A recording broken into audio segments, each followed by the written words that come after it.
என் அன்பார்ந்த அனைத்து சேவல் சோக்காளிக்கும் ஒரு வணக்கம் ஃப்ரெண்ட்ஸ். இன்றைக்கான வீடியோ பதிவில் எதை பற்றி பார்க்க போகிறோன்னா, ஒரு நண்பர் ஒருத்தர் கமெண்ட் பண்ணியிருந்தார்.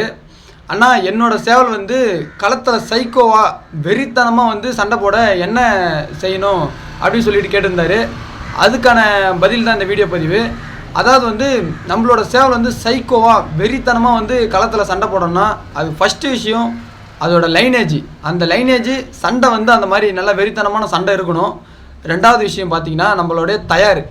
இவன் தயார் பண்ணானா அடித்தே எடுக்க முடியாது. ஒன்று முடியாத பட்சத்தில் ட்ராப் பண்ணும், இல்லைனா கண்டிப்பாக பந்தி அடிக்கும். அப்படின்ற மாதிரி தயார் பண்ணணும். அந்த தயார் பண்ணுறதுன்றது சும்மா கிடையாது.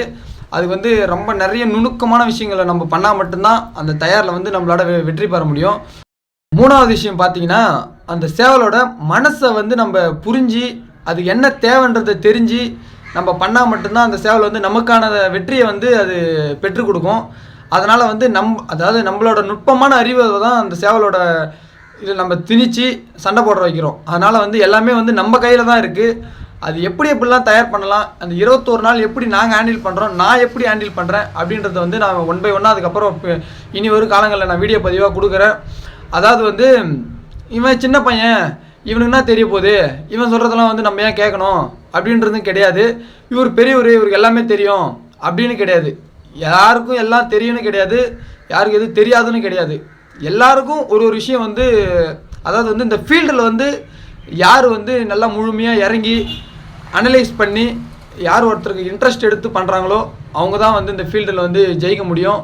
இவர் ரொம்ப வருஷம் கோழி வளர்த்துட்ருக்காரு, அதனால் இவருக்கு எல்லாமே தெரியும் அப்படின்னு கிடையாது. நான் 10 வருஷமாக கோழி வளர்த்துட்ருக்கேன், சண்டை சேவல் வளர்த்துட்ருக்கேன். அதனால் எனக்கும் எல்லாமே தெரியும்னு கிடையாது. நானும் கற்றுக்குட்டி தான். ஆனால் முடிஞ்ச அளவுக்கு நான் தயார் பண்ணேன்னா எவனும் அடித்து எடுக்க முடியாது அப்படின்ற மனநிலைக்கு நான் தயார் பண்ணுவேன். ஓகே ஃப்ரெண்ட்ஸ், யாருக்காச்சும் எந்த வியாதிக்குன்னா மருத்துவம் தேவை அப்படின்னா, உங்களுக்கு ஏதாச்சும் டவுட்டு, இந்த வீடியோ பதிவில் ஏதாச்சும் நான் தப்பாக பேசியிருந்தாலோ அதை மறக்காமல் கமெண்ட் பாக்ஸில் கமெண்ட் பண்ணுங்கள். நான் உங்களுக்கான ரிப்ளை பண்ணுறேன். அப்படி இல்லைன்னா ஒரு வீடியோ பதிவாக கொடுக்குறேன். ஓகே ஃப்ரெண்ட்ஸ், நன்றி, வணக்கம்.